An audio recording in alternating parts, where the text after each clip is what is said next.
الحمدللہ رب العالمین، الصلاۃ والسلام علی نانا حسین علیہ السلام سید المرسلین، یا نبی الحق یا رحمت للعالمین۔ اپنے دل کو درود پاک پڑھنے کا عادی بنائیں۔ زبان سے درود پاک پڑھنا گویا جسم کے ہر حصے کی خیر ہے، لیکن بعض اوقات مصروفیت کی وجہ سے زبان درود پاک پڑھنے سے محروم ہو جاتی ہے، تو روزانہ کچھ وقت تنہائی میں بیٹھ کر دل سے درود پاک پڑھیں اور زبان کو خاموش رہنے دیں۔ کچھ عرصہ ایسا کرنے سے دل درود پاک پڑھنے کا عادی ہو جائے گا، اور جب کام کی وجہ سے درود پاک پڑھنا مشکل ہوگا تو دل درود و سلام پڑھے گا انشاءاللہ عز و جل۔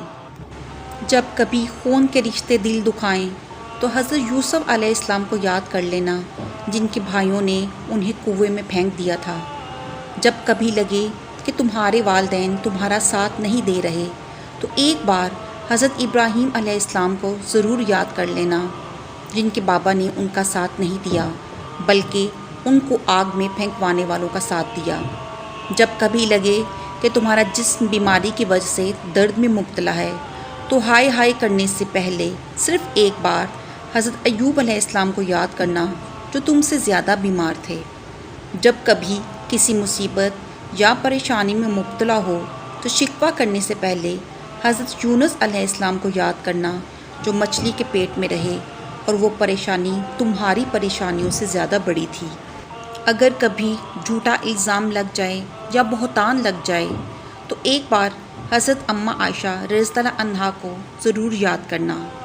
اگر کبھی لگے کہ اکیلے رہ گئی ہو تو ایک بار اپنے بابا آدم علیہ السلام کو یاد کرنا، جن کو اللہ نے اکیلا پیدا کیا تھا اور پھر ان کو ساتھی عطا کیا۔ تو تم نا امید نہ ہونا، تمہارا بھی کوئی ساتھی ضرور بنے گا۔ اگر کبھی اللہ کے کسی حکم کی سمجھ نہ آ رہی ہو تو اس وقت حضرت نوح علیہ السلام کو یاد کرنا، جنہوں نے بغیر کوئی سوال کیے کشتی بنائی تھی۔ ہر اللہ کے حکم کو ماننا تھا تو تم بھی ماننا۔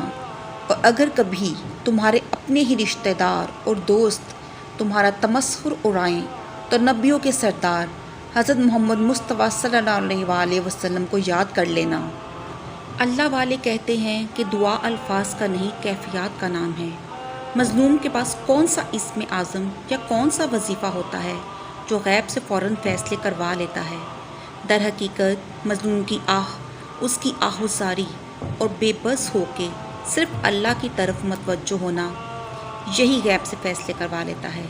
اس لیے دعا مانگتے وقت الفاظ سے زیادہ کیفیت پر دھیان دو، کیونکہ تم جس رب کو پکار رہے ہو وہ تو بے زبانوں کی بھی سن لیتا ہے۔ اپنی تقدیر کا ہر فیصلہ اللہ کے ہاتھ میں دے دو، اس سے دعا تو کرو پر ضد نہ کرو، کیونکہ جب تم اللہ پاک پہ اپنی زندگی کا ہر فیصلہ چھوڑتے ہو تو اللہ بھی وہی کرتا ہے جو تمہارے حق میں بہتر ہوتا ہے۔ اس لیے تو کہا گیا کہ تم اپنی رضا اللہ کی رضا میں شامل کرو، پھر دیکھنا وہ کس طرح اپنی رضا تمہاری رضا میں شامل کرتا ہے۔ بے شک اللہ سب سے بہتر فیصلہ کرنے والا ہے۔